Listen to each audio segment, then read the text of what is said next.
بسم اللہ الرحمن الرحیم۔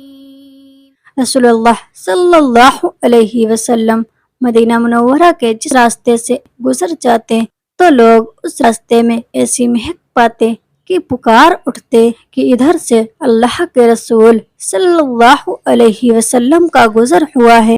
جو شخص بچپن میں تمیز نہیں سیکھتا، بڑا ہو کر بھی وہ نہیں سیکھتا۔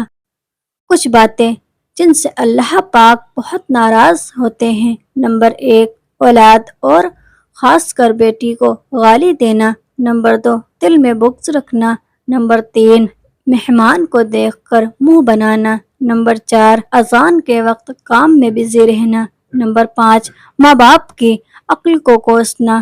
نمبر 6، نماز کے بعد دعا نہ مانگنا۔ نمبر 7، دسترخوان پر باتیں کرنا۔ نمبر 8، کھڑے ہو کر پانی پینا۔ نمبر 9، وضو کی حالت میں کفر کے الفاظ کہنا۔ اصل طاقت تو برداشت کرنے میں ہے، انتقام لینے میں نہیں۔ جہاں بار بار اپنی باتوں کی صفائی دینی پڑ جائے وہ رشتے کبھی گہرے نہیں ہوتے۔ وہ گناہ جس سے عمر کم ہوتی ہے وہ ہے بیوی سے بدسلوکی۔ کسی کو دل سے چاہو اور وہ تمہیں ٹھکرا دے تو وہ اس کی بدنصیبی ہے، تمہاری نہیں۔ محبت سب سے کرو لیکن اس سے اور بھی زیادہ کرو جس کے دل میں تمہارے لیے تم سے بھی زیادہ محبت ہے۔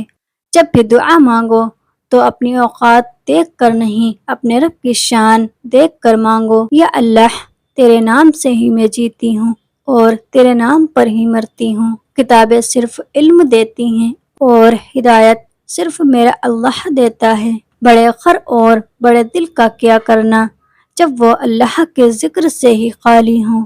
نہ عشق میں نہ پیار میں جو مزہ اور سکون ہے 5 وقت کی نماز میں۔ اللہ فرماتا ہے جب کوئی تم پر ظلم کرے تم میرے انتقام پر راضی ہو جاؤ کیونکہ میرا انتقام تمہارے انتقام سے بہتر ہے۔